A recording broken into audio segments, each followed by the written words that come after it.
नमस्कार, मैं अनुज सिंह विद्रोही। साथियों, चैनल को सब्सक्राइब कर लीजिए। साथियों, उत्तर प्रदेश के अंदर दलित पिछड़ा होना जैसे कि भेड़ बकरी होना हो गया है। जब चाहो इनको हलाल कर दो, जब चाहो इनको मार दो। इनकी जान की जैसे कोई कीमत ही नहीं है। कभी सत्ता संरक्षित गुंडों के द्वारा दलित पिछड़ों की हत्याएं की जाती है, तो कभी पुलिस उनको लॉकअप में पीट पीट के मार देती है, या कहीं रास्ता चलते उनको पकड़ करके पीटने लगती है और इतना पीटती है कि पीटते पीटते उसकी मौत हो जाती है। ऐसी एक घटना लखीमपुर खीरी में हुई है, जहां पिछड़ी जाति के रामचंद्र मौर्य की पीटते पीटते हत्या कर दी गई। एक गरीब रामचंद्र मौर्य जो लकड़ी लेने गए हुए थे, पिछड़ी जाति से आते हैं, उनके परिजनों का कहना है कि पुलिस की पिटाई से उनकी मौत हो गई। पुलिस ने इतना उनको पीटा।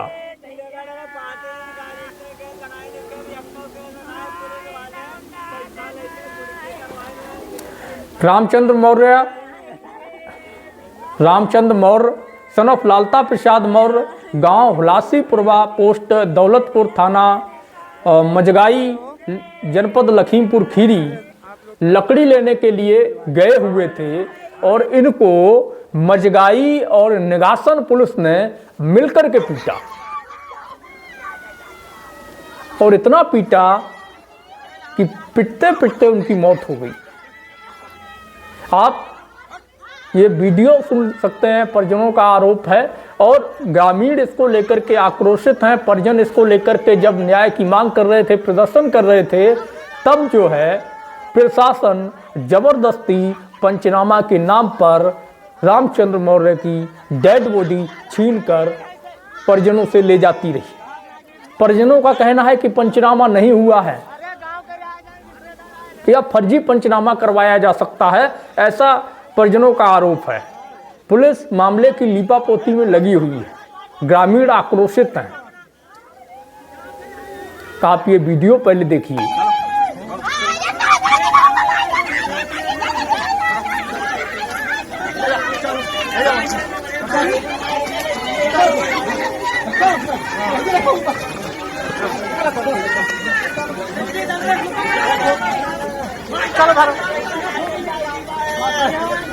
जबरदस्ती पुलिस ले जा रही है मेरे भाई क्या।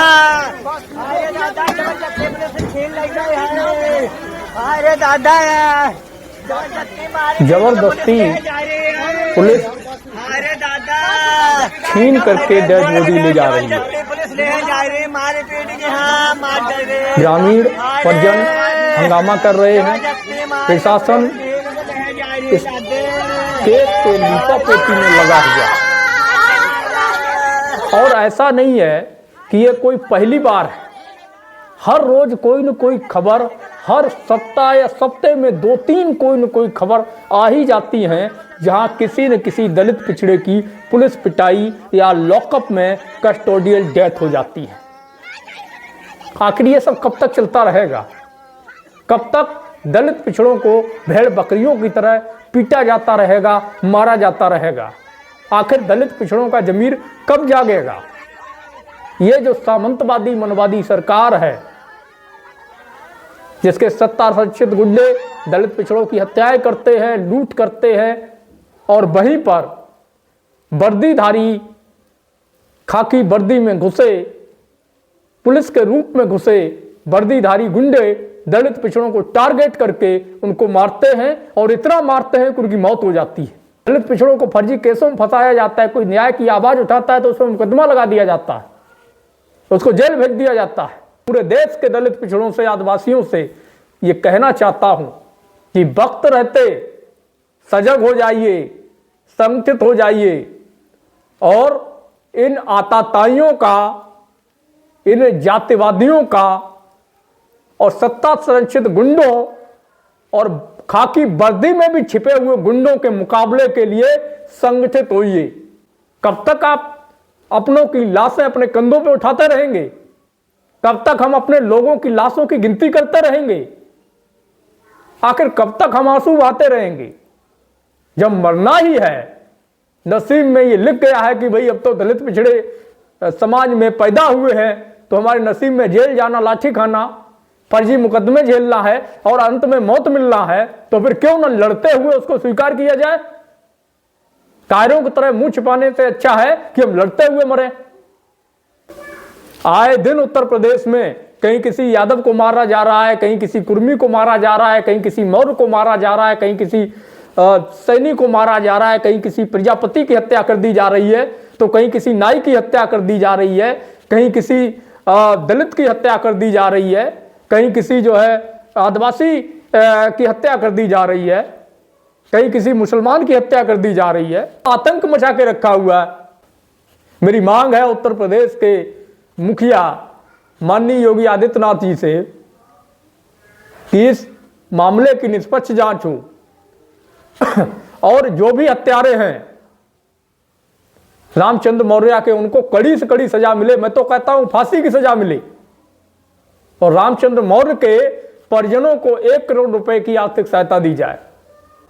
ये पिछड़ों के विघटन का नतीजा है, ये पिछड़ों की आपसी मतभेद और मनभेद का नतीजा है, एकता न होने का नतीजा है कि हम हर रोज गिनती करते हैं कि आज वहां पिछड़े समाज का कोई मारा गया, आज किसी सत्ता संरक्षित कथित उच्च जाति के व्यक्ति ने मार दिया, या आज किसी खाकी वर्दी में छुपे हुए किसी जातीय गुंडे ने मार दिया।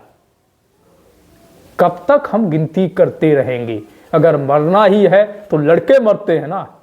मैं आशा करता हूं कि उत्तर प्रदेश के मुखिया माननीय मुख्यमंत्री योगी आदित्यनाथ जी इस मामले में न्याय करेंगे और अपनी जातीय मानसिकता का प्रदर्शन नहीं करेंगे, जैसा कि पिछले दिनों 3 कस्टोडियल डेथ में देखने में आया था, जहां एक कथित उच्च जाति वाले को आर्थिक सहायता दी गई, त्वरित न्याय दिया गया, और वहीं एक दलित और एक अति पिछड़े समाज के व्यक्ति को न तो न्याय मिला न आर्थिक सहायता मिली।